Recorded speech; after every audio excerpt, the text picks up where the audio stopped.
Over at this sink, we have more of our printmaking studio.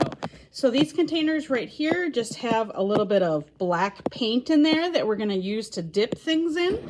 And the sink, you'll notice, is filled with random found objects. So they might be something that could have gone to a recycle bin or an old toy or just things I've collected for you guys that I thought kind of would make a cool print. So if you're going to be doing printmaking, you'll grab some paint and you'll grab a few of these that we're just testing it out at first to see what kind of shape they make, and probably be working over in the wet area, so close to a sink. Okay, so I've grabbed a couple things, and I've got this container with just like a little bit of paint, or we would use ink is another thing you would use for printmaking. And then these found objects. So this is like a potato masher, just something you would use in a kitchen. So I'm gonna dab it in here and get it loaded up. Okay, I don't want to have too much paint, and I can squirt more in here when we run out. It doesn't look like a lot, but that's because you don't want a lot. And then we just dab it onto our paper, and you can repeat. So you'll notice each time I do it, it gets less and less unless I go back and reload. Okay, so let's try this. This was like an old Tinker toy, and I've dipped it in there. Let's see what that makes. Okay, and I can repeat it. As it gets lighter, I can decide to reapply the paint.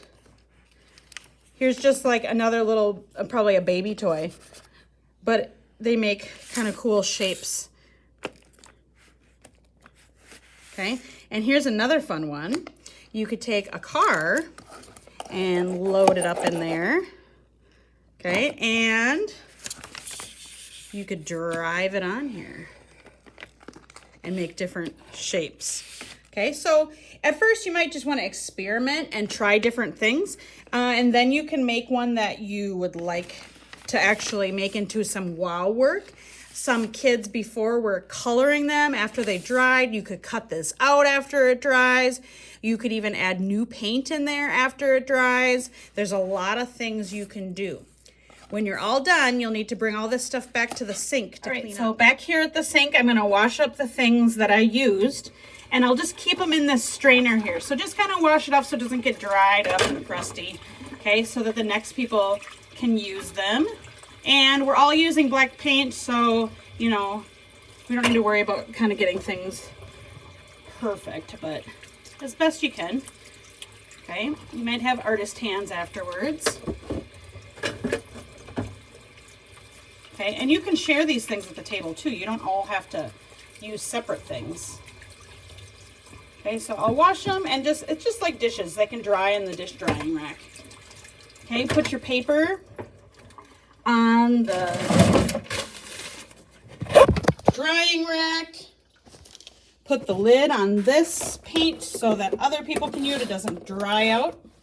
Okay, and one last reminder, this is black paint, so you're definitely going to want to wear a paint shirt. Put it on backwards. Okay, if you need to wipe down your table, just grab one of our washcloths, squeeze it out, and wipe down your table spot. All right, have fun printmaking.